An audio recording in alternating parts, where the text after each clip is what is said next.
I went to film at the town of Namur, where the director of the project, Jean-Jacques Pirot, has his laboratory. It's a town on the river Meuse, with a nice old centre, which is where the university is. At this point, I didn't understand how the project could end up with a detector to sense gases. I asked Jean-Jacques to pretend my camera was a visitor. So, Jean-Jacques. Hi, good morning. Welcome in Namur. Welcome to the university. Let's follow me to the Lise laboratory. I was surprised at how professionally and how warmly he did it. Let's go to the Faculty of Science. His lab specializes in electronic spectroscopy. So welcome. It's to do with the analysis of materials and their surfaces at extremely small dimensions. Here is the laboratory itself, but more important are the persons. In the lab were Alex and Irina. She was on her first visit to Jean-Jacques' lab.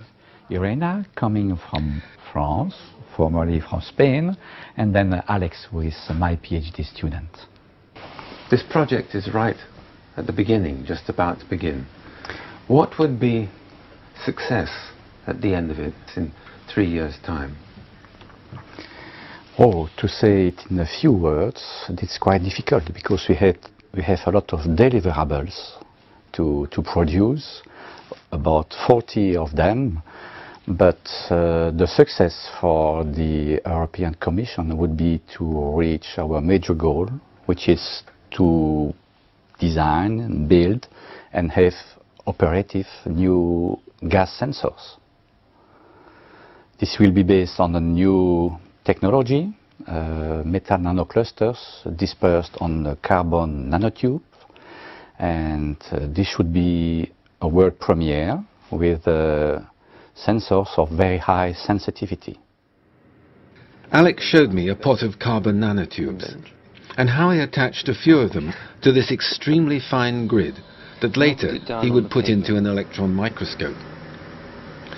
The nanotubes were suspended in the liquid, and as it evaporated, it left a thin scaffold of nanotubes across the gauze.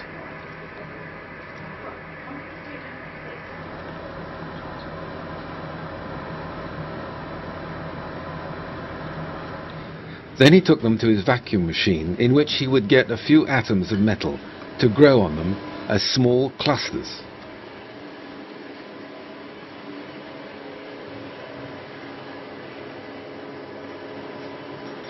The first step is to expose the nanotubes to whatever it is that a plasma does to them.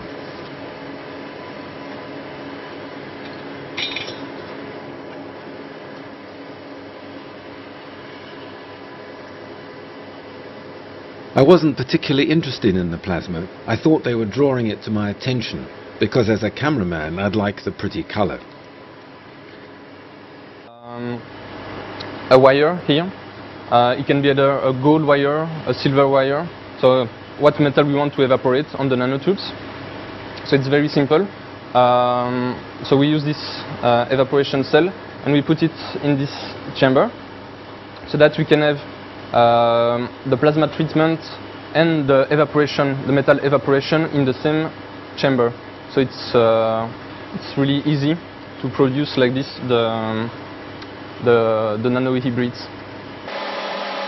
The plasma was switched off and the nanotubes pulled back into the vacuum chamber.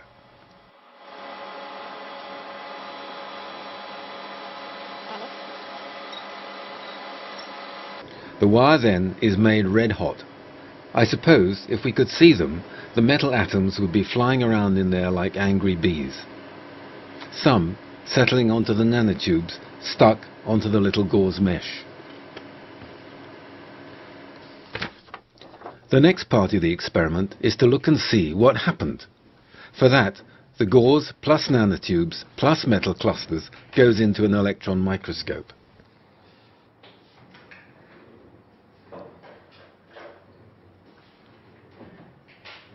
Okay, I'm taking the grid, the time grid, where there are the nanotubes.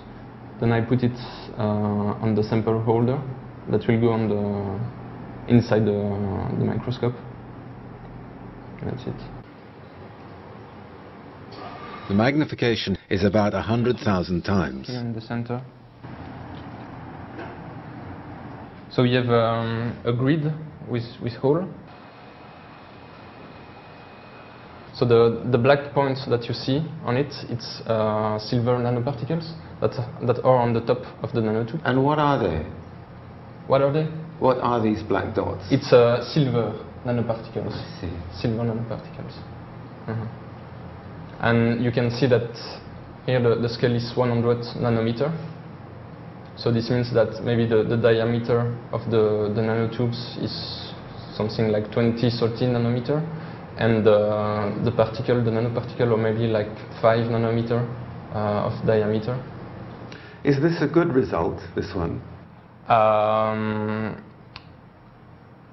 Not too good, because we use silver that is not interacting a lot with the nanotubes.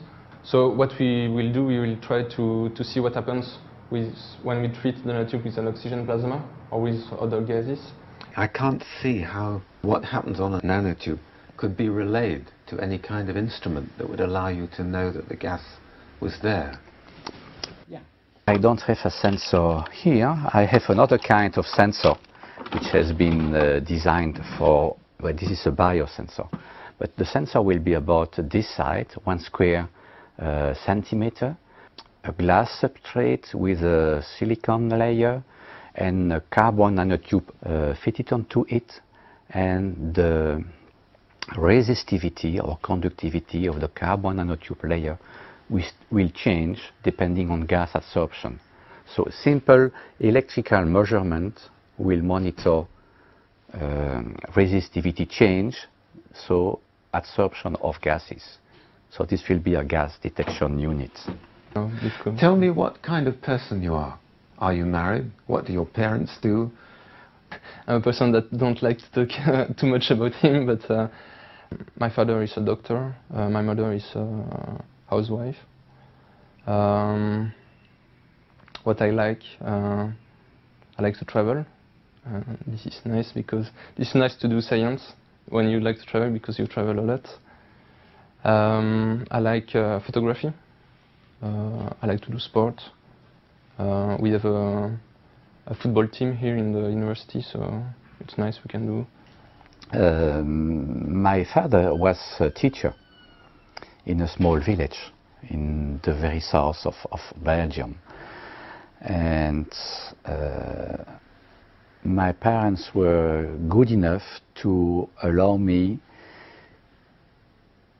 to go to school, to go to the university, and to choose everything, and they made all what was necessary so that I could go to the university. It's only maybe 6 months before going to the university that I decided I would go to science, and I would go to physics in particular. I was, I think, a very good student, and I could have chosen to go to literature, to art, or to economics, or to law, but science was attracting me.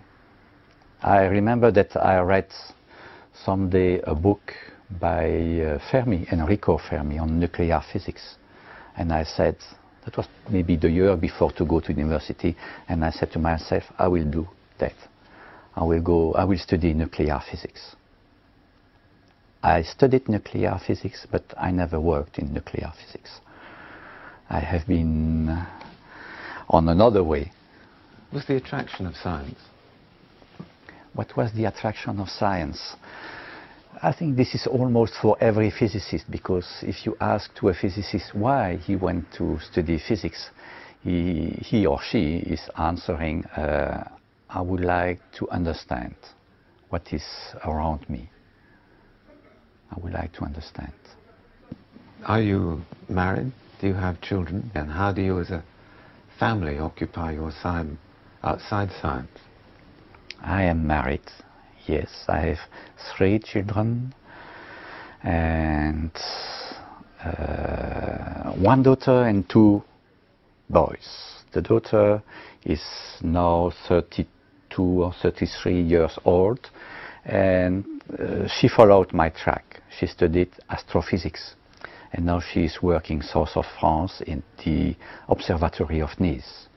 I'm married. My wife has been working in the kindergarten of the university for many years. Now she's working at home. She's enjoying pottery, watercolors, taking care of the garden, etc.